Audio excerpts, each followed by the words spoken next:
Février 1939. Tout a commencé ce jour-là. Les troupes franquistes étaient déjà prêtes à Barcelone quelques jours avant, et elles remontent vers le nord. Ma famille participait activement à la politique de la République. Pour ces motifs, mon mari et moi, nous nous sommes sentis obligés de partir pour éviter de possibles représailles. Premièrement, j'aimerais me présenter. Je m'appelle Nouria et mon mari s'appelle Didac. Je suis enceinte de 7 mois. Maintenant que nous sommes ici, à Figueras, nous devons repartir. Nous avons beaucoup de questions. Où allons-nous? Qu'est-ce qui va nous arriver? Et à notre enfant? Et tout ce qu'on a dû abandonner? Il n'y avait que des questions sans réponse. Rapidement, nous avons pris 2 valises chacun. C'est difficile de mettre toute une vie dans 2 valises et fuir sans savoir quand on reviendra. Nous sommes partis à pied de Figueras jusqu'à la Jonquera. Là, nous avons passé la nuit dans le théâtre. Nous étions morts de faim, mais par chance, nous avions encore le pain de la veille. Le lendemain matin, nous sommes allés jusqu'au Pertu. Là, nous avons attendu pendant un jour réuni à ce que la frontière soit ouverte. Quand la frontière a finalement été ouverte, on nous a dit que nous pouvions seulement emporter une valise par personne, et nous avons dû laisser encore plus de choses derrière nous. Quand nous avons pu passer la frontière, nous nous sommes mis à marcher jusqu'au bout. Un chemin, une famille qui avait plus de nourriture que nous m'a donné un peu de fruits parce que les forces me manquaient. Nous étions surveillés en permanence par les soldats français qui n'arrêtaient jamais de crier, qui n'arrêtaient pas de crier « Allez, allez !» Je me suis sentie frustrée, fatiguée, anxieuse. Je voulais que tout redevienne comme avant, mais j'étais sûre que tout allait empirer. Ce qui m'inquiétait le plus, c'était ce qui pouvait lui arriver à mon enfant, et si on allait survivre. Nous avons continué à marcher jusqu'au camp de concentration d'Argelès. Là, on nous a séparés, les hommes d'un côté et les femmes de l'autre. Je ne savais pas comment continuer à vivre sans voir mon mari, et en plus, mon enfant allait bientôt naître. Il faisait tellement froid. C'était l'hiver. Nous étions sur la plage. Pour résister au froid et au vent, nous nous sommes enterrés dans le sable et nous avons dormi toutes ensemble pour ne pas avoir froid. Nous étions pleines de pousses et plusieurs d'entre nous avaient la gale. Je suis restée 10 jours, les 10 jours les plus longs de ma vie. Le lendemain matin, je suis allée chercher des aliments.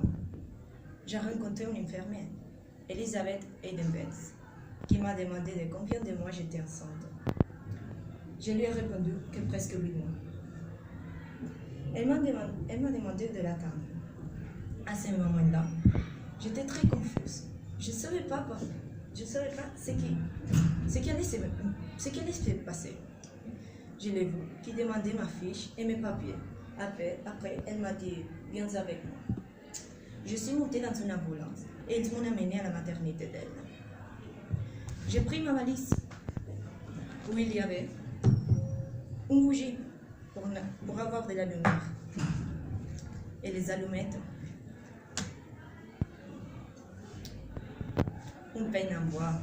C'est un cadeau de ma mère. Découverte en argent.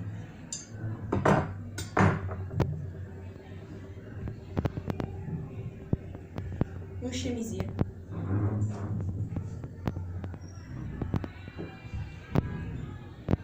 Un foulard de ma grand-mère. Un savon. Des partitions de piano.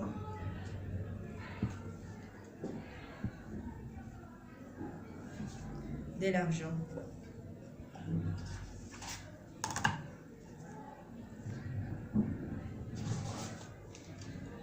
Et des coupures de journaux.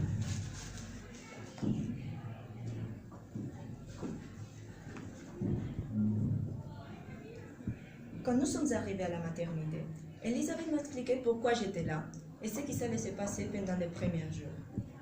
Je me sentis très à l'aise, comme si j'étais chez moi.